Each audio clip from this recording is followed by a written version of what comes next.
Salam dostlar, bugün balaca bir teoretik dərs yazmaq istədim sizin üçün. Sadəcə Simatic Manager studiyasının bəzi parametrlərini göstərəcəm sizə. Birinci biz başlayacağıq proyektin özündən. Proyektin özündə Object Properties'də siz belə bir fərq görəsiniz. PCS 7, bir də Step 7. Bunların fərqi nədədir? Step 7'ni seçəndə biz artıq chart bölməsini görməyəcək, yəni CFC'də, FCS4'də işləməyəcək, yalnız blokla işləyəcək. Əsas fərqləri budur. Step 7 barəsində də ayrıca bir dərs eləyəcəm, bunun tam fərqini başa düşmək üçün. Əsas sizə lazım olan və istifadə olunan istehsalatda hardware bölməsidir. Hardware bölməsində siz həm CPU'nun, həm modulların sazlamasını eləyəsiniz. CPU'da əsas deməli lazım olan hissələr startup, if present configuration does not match. Bu o deməkdir ki, əgər konfigurasiya fərqi varsa, startup konfigurasiyası ilə siz yüklədiyiniz konfigurasiya arasında fərq varsa, siz icazə verirsiniz PLC-yə start verməyi. Retentive Memory'də bizdə yadda saxlanan yaddaşdır. Bunun haqqında hər PLC üçün oxuya bilərsiniz, nə qədər yaddaş yadında saxlayır. Və bizə lazım olan interrupts, bununla işləməyi ayrıca göstərəcəm. Bunun ayrıca dərsi olacaq. Bu nədir? Hər hansı bir proses baş verəndə, məsəl üçün, hər hansı bir error verəndə bizdə hansı interrupt işləməlidir, yaxud da siz istəyirsinizsə vaxtla işləsin. Məsəl üçün, hər bir saatdan bir artıq proqramda yazmırsınız bunu, birbaşa interruptsını eləyirsiniz və bunun prioriteti hamısından yüksək olur. Hansı, məsəl üçün, klapanı açıb bağlamaq istəyirsiniz. Bu əsas məsələlərdir. Circle interruptsları var. Bir də circle interruptsdır. Bunlarda hər bir vaxtdan bir işləmək üçündür. Və bizdə modullar konfigurasiyası da adreslərdir. Adresləri özünüz də verə bilərsiniz, amma mən həmişə avtomatikdə saxlayıram. Process image-də sizə yadınızdadır, birinci dərslərdə izah elədim və PIP 1, PIP 2, PIP 3, PIP 4 arasında da kitabdan oxuya bilərsiniz. Bu nədir?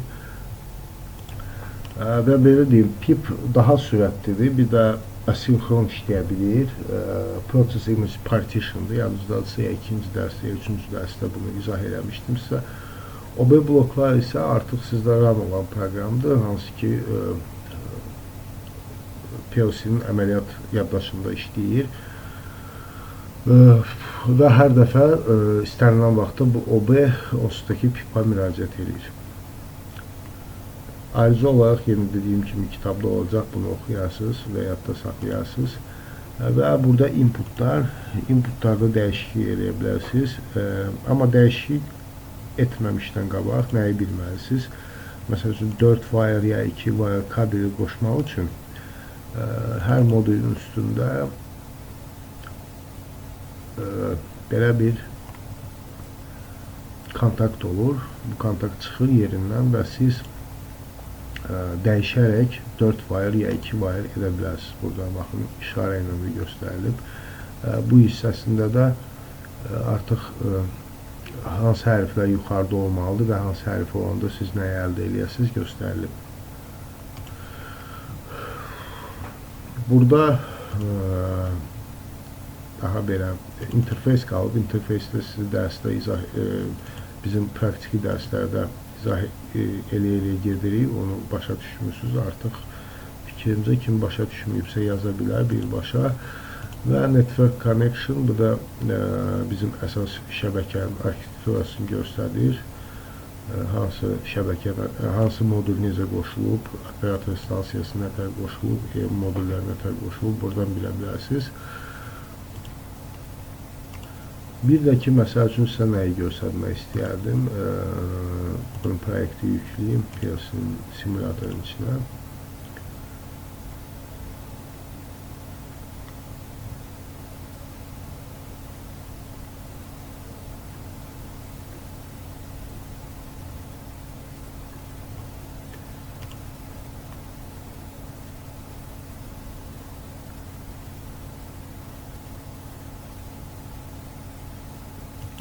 Tamam, yüklendikdən sonra siz keçə bilərsiniz onlayn rejimə. Onlayn rejimə keçdikdə siz misal üçün də sizdə proyekt açılıb və siz hansısa bloku müqayisə eləmək istəyirsiniz. PLC-də gedən blokla fərqini bilmək istəyirsiniz və burada sadəcə seçim eləyirsiniz. Məsəl üçün sizin PLC-də bir dənə açılsın blok. Seçilən bloku deməli OB1 blokunu seçirik. Və ikincidə də seçəcəyik OB1-i, baxaq görə bunların fərqləri olacaq yoxsa yox.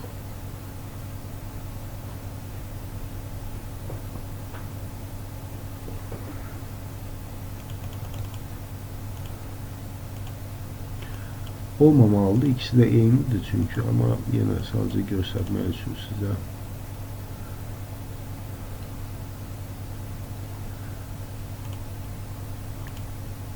Və compile basırıq. Tamam, qoy başqa bloku seçək.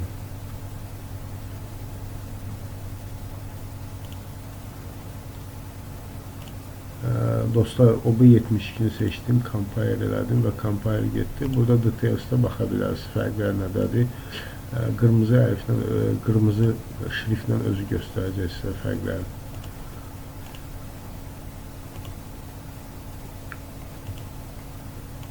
Başqa bir də deyə bilərəm ki, məsəl üçün PLC-yə qoşduqda siz PLC-dən məlumatı əldə etmək üçün, PLC-dən yəni kompüterə yükləmək üçün siz nə etməlisiniz? PLC-yə gəlirsiniz, upload to PG. Upload station to PG, yəni sizin kompüterinizdir. Burada bir dəqiqə qoy seçim eləyim.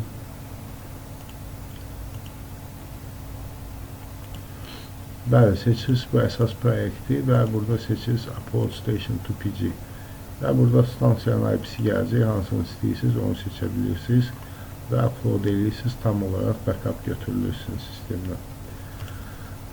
Dostlar, belə teoretik dərsləri tez-tez eləyəcəm ki, tam başa düşəsiniz. Əlavə məlumat üçün də bizim kanalda yaza bilərsiniz, TaskClass saytına da yaza bilərsiniz. Çox sağ olun, təşəkkür edirəm.